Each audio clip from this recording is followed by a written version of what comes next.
Hello guys, welcome back to the channel. भाई आज मैंने संडे को व्लॉग ऑन कर लिया। द रीज़न बीइंग मैं उठा 10 एक बजे, क्योंकि आज संडे था तो उठा। वैसे रोज़ भी मैं कोई ऐसा कोई 9 to 5 जॉब नहीं जाता जो मैं 10 बजे नहीं उठ सकता, बट एनीवेज आज मैं 10 बजे उठा और आज मैंने जिम जाना और बहुत इंटेंस बैक और बाइसेप का वर्कआउट लगाना है। तो मैंने सोचा उसके रिगार्डिंग सारी टिप्स और कैसे उसकी प्रिपरेशन मैं करता हूँ एक इंटेंस वर्कआउट से पहले, वो सारा चीज़ें आपसे मैं डिस्कस करूँ और बैक और बाइसेप को अच्छे से क्रश करके तोड़ना कैसे है जिससे आपकी ग्रोथ अच्छी हो, वो सारी टिप्स और एडवाइसेस मैं आपको दूं जिम में जाके। तो इसलिए मैंने व्लॉग ऑन कर लिया है, तो व्लॉग के अंदर बने रहना क्योंकि बहुत सारी वैल्यू आने वाली है। बकचोदी का तो पता नहीं, बट वैल्यू बहुत सारी आने वाली है। तो बस अभी ब्रेकफास्ट के प्रेप से लेके जिम के लिए रेडी होने तक, प्री वर्कआउट मील से लेके प्री वर्कआउट सप्लीमेंट लेने तक, जिम जाने से लेके जिम के अंदर अपने शरीर को तोड़ने तक और आके रिकवरी करने तक और उसका सारा शेड्यूल डिस्कस करने तक सब कुछ बताने वाला हूँ। तो बने रहना। अभी फ़िलहाल नहा के और अपना ब्रेकफास्ट प्रेप के लिए मैं आपको मिलता हूँ और बताता हूँ कि मैं ब्रेकफास्ट के अंदर खाता क्या हूँ रेगुलर बेसिस पे, जिससे मेरी एनर्जी हाई रहती है। सो भाई पहली मील होने वाली है हाई प्रोटीन ओट्स, जिसके अंदर हमको प्रोटीन भी मिल जाएगा और कार्ब्स भी मिल जाएंगे और काफ़ी ज़्यादा ठंडा करके खाने के बाद ना टेस्टी लगता है, तो वो बहुत बढ़िया मील हो जाती है। बेसिकली मेरी रोज़ की ब्रेकफास्ट मील है। अभी फ़िलहाल के लिए मैं 3200 कैलोरीज पे चल रहा हूँ। इसके अंदर मेरे को 75 ग्राम ओट्स मैं दिन में खाता हूँ। उसके अलावा जो बाकी दिन के जो लंच डिनर के अंदर चपातीज़ हैं, राइस होते हैं, वो डिफरेंट रहते हैं। सो ये मेरी रहती है पहली मील। और अगर इसके बाद जस्ट जिम चला जाऊँगा तो मैं इसी को प्री वर्कआउट मील भी कंसीडर कर लूँगा। लेकिन अगर मान लो 2 घंटे का गैप पड़ जाता है, जो कि आज नहीं पड़ने वाला, तो ये मेरी ब्रेकफास्ट मील और प्री वर्कआउट मील होने वाली है। तो भाई ओट्स को हमने प्रिपेयर करके फ्रिज में रख दिया, जितने में वो रेडी हो रहे हैं। रेडी तो क्या, रेडी टू ईट ही होते हैं, लेकिन थोड़े से फ्रिज में पड़े रहते हैं, चिल्ड हो जाते हैं ना, तो ठंडे ठंडे स्वाद लगते हैं, तो वो खाएंगे। मोस्ट प्रोबेबली वही हमारी प्री वर्कआउट मील होगी। लेकिन उससे पहले आज थोड़ा सा मैं क्लाइंट्स को मैनेज कर लूँ, क्योंकि संडे को मेरे चेक इन डेज रहते हैं कि मतलब चेक इन लेता हूँ मैं हर एक क्लाइंट से कि क्या कुछ अपडेट रहा आपका पूरे वीक के अंदर, क्या प्रॉब्लम्स आई, कितना फॉलो हुआ, फिर अकॉर्डिंगली मैं अपडेट करता हूँ। और उसके बाद मैं नहाने जाऊँगा, क्योंकि लोगों को लगता है कि जिम जाके और फिर आके नहाना चाहिए, बट मेरे को लगता है दोनों टाइम नहाओगे तो बहुत बेटर है, क्योंकि जब नहा के जाते हो ना तो फील ही डिफरेंट होती है यार। मैंने दोनों टाइप से ट्राई किया हुआ है, बिना नहाए भी गया हूँ जिम में और नहा के भी गया हूँ। जब नहा के जाओगे ना तो यार मेरे को ऐसा लगता है मेरी वेट लिफ्टिंग कैपेसिटी भी बढ़ जाती है। सो डेफिनेटली मैं तो यार नहा के जाऊँगा। और उसके बाद अभी क्लाइंट मैनेज, फिर नहाना, फिर ब्रेकफास्ट और फिर छोटे मोटे काम, और फिर मैं आपको मिलता हूँ प्री वर्कआउट वाले टाइम पे। सो भाई नहा धो के मैं तैयार हो चुका हूँ और ब्रेकफास्ट कर रहा हूँ, जो मैंने आपको बताया था, ओट्स एंड ऑल। एक चीज़ आपसे शेयर करता हूँ, वर्कआउट से जाने से पहले, है ना, जब भी आप वर्कआउट लगाने जा रहे हो, उससे पहले अपना माइंडसेट कैसे प्रिपेयर करना है। भाई जितना भी वेट उठाना है, फॉर सपोज अगर आप 10 किलो उठा सकते हो, तो हमेशा सोचो, विजुअलाइज करो कि हाँ आज मैं बेंच प्रेस मार रहा हूँ, 25-25 किलो के डंबल उठाए हुए हैं। आपका माइंड इतनी पावरफुल चीज़ है ना, यू कांट बिलीव। अभी मैंने मेडिटेशन वाला म्यूज़िक चलाया हुआ है और मैं विजुअलाइज करने में लगा हुआ हूँ। आज बैक लगानी है, तो वन आर्म डंबल रोइंग मेरा लास्ट पीआर था 45 kg का। आज मैं सोच के जा रहा हूँ कि 50 kg मार के आऊँगा, कुछ भी हो जाए, डू और डाई वाला काम है, मार के ही आना है। और उसके बाद जब आप जिम में जाओगे और आप देखोगे फ़र्क, तो आपको पता लगेगा सारे सप्लीमेंट्स, सारी डाइट, सब कुछ फेल है जब आपका विजुअलाइजेशन गेम स्ट्रॉन्ग हो गया। तो मैं ये नहीं कह रहा मतलब कि डाइट या प्री वर्कआउट मील काम नहीं करती, करती हैं, लेकिन ये भी आपके लिए उतना ही इम्पैक्टफुल है जितना आपका प्री वर्कआउट मील या फिर आपकी जो डाइट है। तो भाई अब बारी है प्री वर्कआउट सप्लीमेंट की। अब प्री वर्कआउट पहले तो मैं लेता नहीं था, क्योंकि मेरे को कैफीन से थोड़ी सी एलर्जी कही थी किसी डॉक्टर ने, जिसके कारण मैं अगर ब्लैक कॉफ़ी भी पीता था ना तो मेरा गट बिल्कुल ही अपसेट हो जाता था और मेरे को काफ़ी ज़्यादा नुकसान होता था, मेरे मसल लॉस भी होना शुरू हो जाता था और मेरा डाइजेशन भी ख़राब होता था। लेकिन जब से मैंने बिग डैडी इन्फर्नो यूज़ करना शुरू किया ना, ये मेरे गट पे काफ़ी ज़्यादा सूदिंग है। और साथ में जो प्री वर्कआउट के बाद ईचिंग होती है ना, जिसको आप देख के कहते हो कि प्री वर्कआउट बहुत बढ़िया है, वो एक्चुअल में कोई अच्छा साइन नहीं होता, क्योंकि उसके अंदर जो सब्सटेंस है वो काफ़ी ज़्यादा गलत तरीके से यूज़ किए गए होते हैं और जो उसका कॉम्पोजिशन होता है सब्सटेंसेस का, वो बहुत ही उलटफेर हुआ होता है। लेकिन इसके अंदर ऐसा कुछ नहीं है। इसके अंदर जितनी एक्यूरेट अमाउंट आपको मिलनी चाहिए बीटा एलानाइन की, सेट्रोलाइन की, कैफीन की, वो सारी उसी कॉम्पोजिशन में डाली गई है। तो मैं तो इसको यूज़ कर रहा हूँ यार, मेरे गट पे भी सही है और मेरे को पोस्ट वर्कआउट पंप भी काफ़ी अच्छा देता है, जो कि आप वर्कआउट के बाद देखने वाले हो। और उसी के साथ साथ ये मेरे को एनर्जी भी अच्छी खासी बूस्ट कर देता है। जब जैसे कभी, अभी तो मैं सो के उठा हूँ, ब्रेकफास्ट किया, तो इतना मैं नहीं फील कर रहा टायर्ड, लेकिन किसी दिन मैं टायर्ड फील कर रहा होता हूँ तो मैं इसका एक पूरा स्कूप लेता हूँ। फिलहाल मैं इसका हाफ स्कूप ही लेने वाला हूँ, जो कि मेरे को एनर्जी भी देगा, पोस्ट वर्कआउट पंप भी देगा और मेरे गट पे भी सही है, और उसी के साथ साथ मेरे को एक काफ़ी ज़्यादा अच्छा वर्कआउट एग्जीक्यूट करने में हेल्प करेगा। तो भाई ये विन विन सिचुएशन वाली चीज़ है, तो मैं तो इसको यूज़ कर रहा हूँ, आप भी यूज़ करके देखो। और अगर आप इसको बाय करने जाओगे इनकी साइट पे ब्लैक बीस्ट न्यूट्रिशन की, तो 20 कोड यूज़ कर लेना, आपको डिस्काउंट मिल जाएगा और मेरे को आपकी सपोर्ट भी दिख जाएगी। तो भाई पहली जो एक्सरसाइज होने वाली है वार्म अप में, बेसिकली क्या है कि 500-600 मीटर वॉक करके आता हूँ, वार्म अप हो जाता है। अब थोड़ी सी स्ट्रेचिंग करके, स्ट्रेचिंग जरूरी नहीं होती बट स्टिल मैं करता हूँ। और उसके बाद जैसे आपको प्रॉमिस किया था, पहला अटेम्प्ट ही 1 आर्म डंबल रोइंग का होगा 50 kg से। अब डायरेक्टली वही दिखाने वाला हूँ, क्योंकि माइंडसेट पूरा प्रिपेयर्ड है और पूरा मतलब हीटअप है बॉडी इस टाइम पे to execute the exercise. So guys, exercise लगाने से पहले एक आपको सिंपल सी एडवाइस दे रहा हूँ 1 आर्म रोइंग के अंदर, जो करता हूँ मैं पर्सनली और मेरे क्लाइंट्स भी करते हैं। दैट इज़ कि मैं ये वाली मूवमेंट रखता हूँ, आप इसका ब्रेकडाउन देखो। पहले मैं शोल्डर को एलिवेट करता हूँ, देन मैं इसको पुल बैक करता हूँ। इसमें क्या होता है कि आपकी लैट प्रॉपरली एक्टिवेट होगी। अगर आप सिंपल ऐसे करोगे तो इसके अंदर आपके शोल्डर ज़्यादा मूव करेंगे और लैट्स बिल्कुल भी एक्टिवेट होने के चांस ही नहीं होते हैं।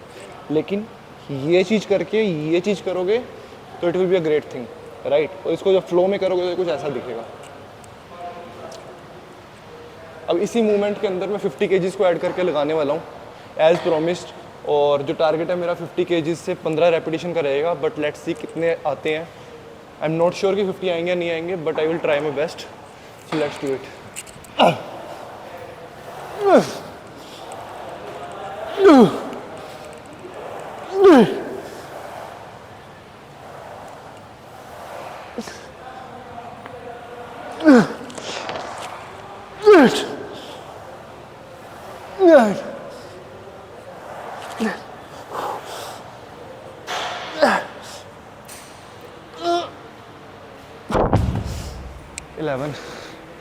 लेफ्ट हैंड से 11 आए हैं, लेट्स सी राइट से कितने आते हैं।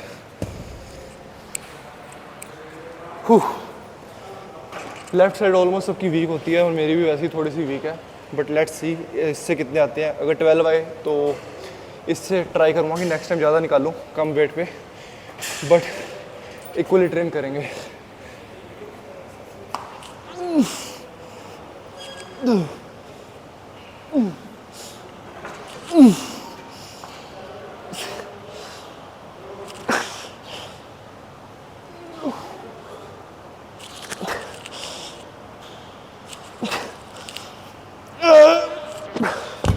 Almost similar. डंबल रोइंग के 2 सेट्स लिए हमने, एक तो 50 kg आपको दिखा दिया।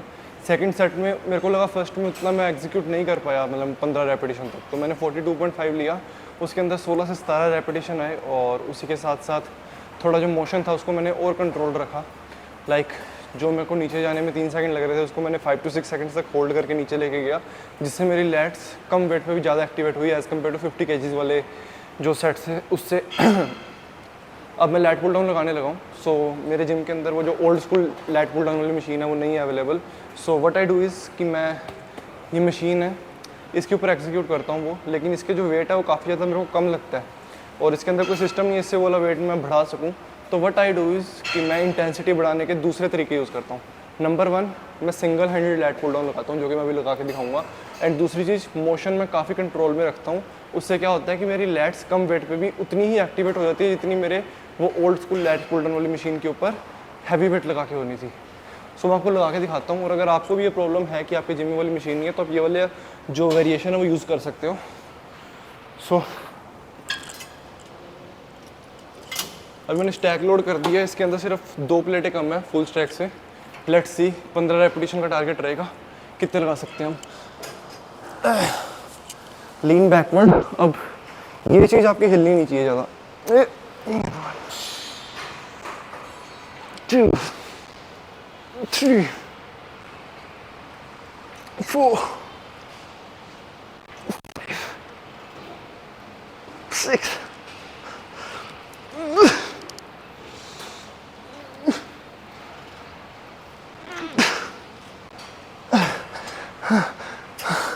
5 more 5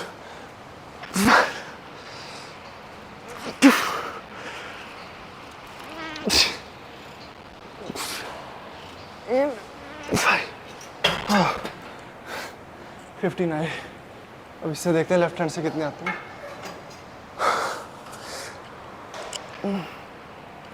इसके अंदर भी सेम टिप है, पहले आप शोल्डर को पीछे लेके जाओ, देन अपने हाथों को पीछे लेके जाओ, लाइक दिस।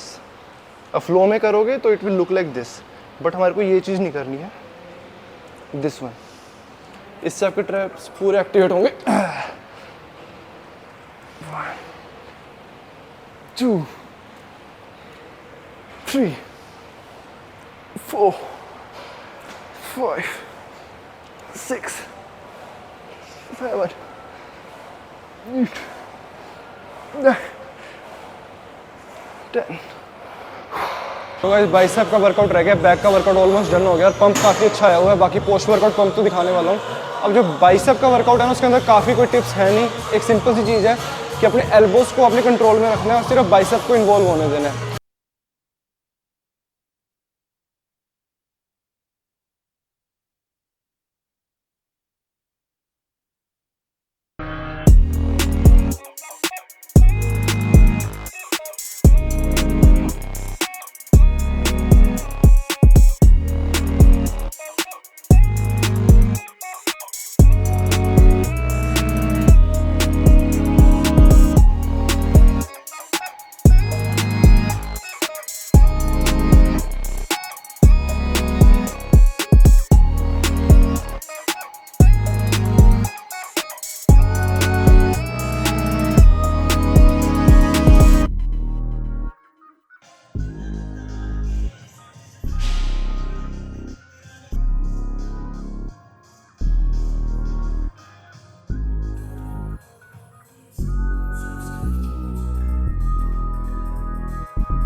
भाई मेरी बॉडी कब की बन चुकी होती है, लेकिन जिम के बाद ऐसे दोस्त आए थे ना, अब कहता छोले भटूरे खाने हैं, थोड़ी सी सही खा भाई, कचौड़ियाँ खा, मैं कहता हूँ भटूरे खा, स्वाद आए। अब थोड़ी सी बात इसकी मानी गई है, मैंने कहा छोले डन, और भटूरों की जगह हम आटा कुलचा खा रहे हैं, जिसके अंदर मैक्रोज भी मैनेज हो जाएंगे और टेस्ट भी सॉर्ट हो जाएगा, ये भी मेरे साथ रह के फिट होएगा। बाकी भाई को भी विश करो, भाई का बर्थडे आने वाला है। सही सलामत बिना सही स्क्रैच के भारत पहुंच गया हूं। स्क्रैच प्रूफ नेपाल से भाई भारत आया है, शानदार तरीके से एंट्री मारी है भाई ने। तुसी जिथे भी जाने हो सिरा कराने हो, दसो की चाहने हो। भाई जहाँ जाते हैं दंगे हो जाते हैं, मेरी लाइफ में आया, मेरी लाइफ में दंगे हो गए, but in positive sense guys.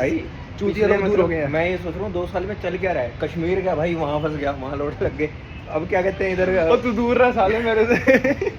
उसके बाद भाई गोवा में गया, बीच समुद्र में बोट की मोटर खराब, भाई वहाँ फंसे हुए हैं, रेस्क्यू करने के लिए पुलिस आ रही है भाई। तू मेरे पास किसी इरादे से तो नहीं आया है?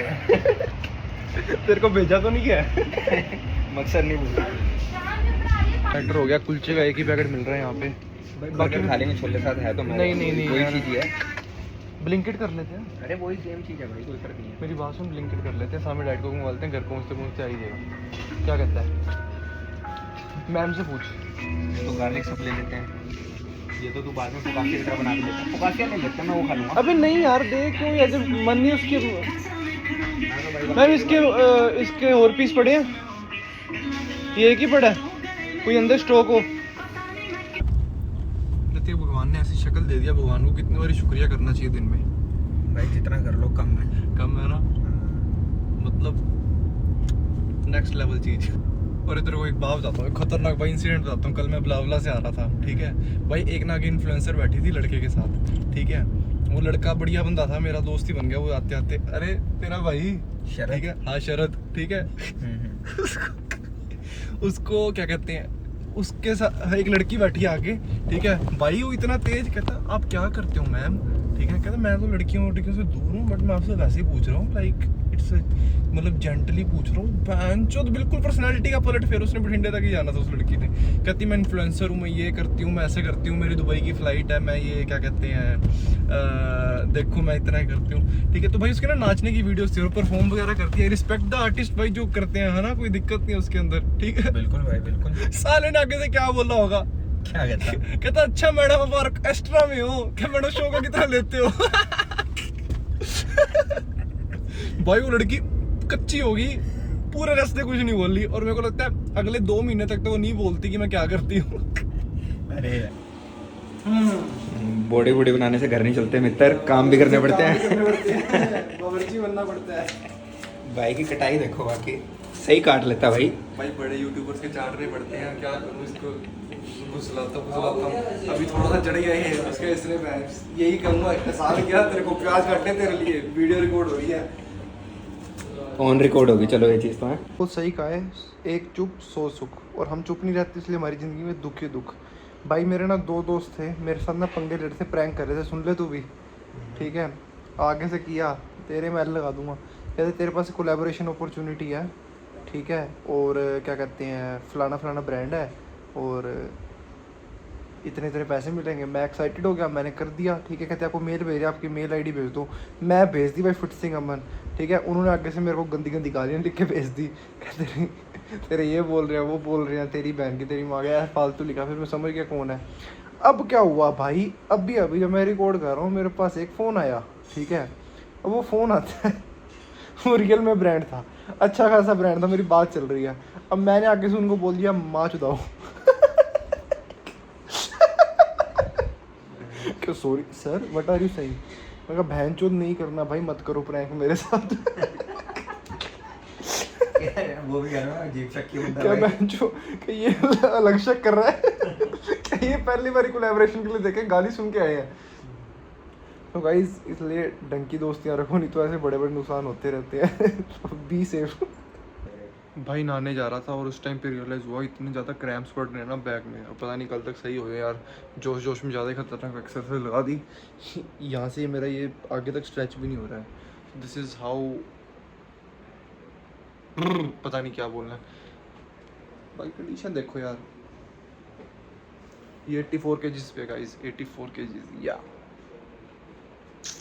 80 पे तो पता नहीं क्या कुछ कर दूंगा मैं। 80 किलो का मसल मॉन्स्टर ड्रीम है कई लोगों का, हम तो ऐसे अचीव कर लेते हैं। तो गाइज़ आज मैंने बैक और बाइसेप का जो वर्कआउट लगाया वो आपके साथ शेयर करना था, और मेरे को लगता है कि काफ़ी वैल्यू मिल गई होगी जो एंड तक देख रहे हैं। एंड सल्यूट टू यू कि जो आप इतने एंड तक आके हर वैल्यू को लेके जा रहे हो, है ना। आप टॉप 1% में ऑलरेडी हो अगर आप ऐसी वैल्यूएबल चीज़ को इतना टाइम दे रहे हो अपनी लाइफ के अंदर। और यार मेरे को आगे मोटिवेशन मिले तो चैनल को सब्सक्राइब कर देना, क्योंकि और भी बहुत सारी चीज़ें आने वाली हैं जिसके अंदर फ़न भी होगा, बकचोदी होगी, और उसी के साथ साथ वैल्यू भी आपको प्रोवाइड करने की मैं ट्राई करूँगा। और पोस्ट वर्कआउट पंप भी देखा, वर्कआउट देखा, वर्कआउट के अंदर कैसे कैसे मैं वर्कआउट को एग्जीक्यूट करता हूँ उस चीज़ के बारे में भी आपको पता लगा। एंड अगर आप इस सारे जो भी चीज़ें मैंने इसके अंदर बताई गई है इसको इम्प्लीकेट करोगे अपने नेक्स्ट वर्कआउट में, तो मोस्ट प्रोबेबली आपको आपकी लाइफ का बेस्ट पंप देखने को मिल सकता है। तो भाई ट्राई करना और कमेंट सेक्शन में ज़रूर बताना कि आपको कैसा फील हुआ। और हाँ, मेरे को यार मोटिवेशन तभी मिलेगी जब आप इसको सब्सक्राइब करोगे, इस व्लॉग को अप्रिशिएट करोगे, कमेंट्स के अंदर जाओगे, लाइक करोगे, तो मैं आगे और चीज़ें लेके आऊँगा। तो इसलिए भाई चैनल को सब्सक्राइब कर दो।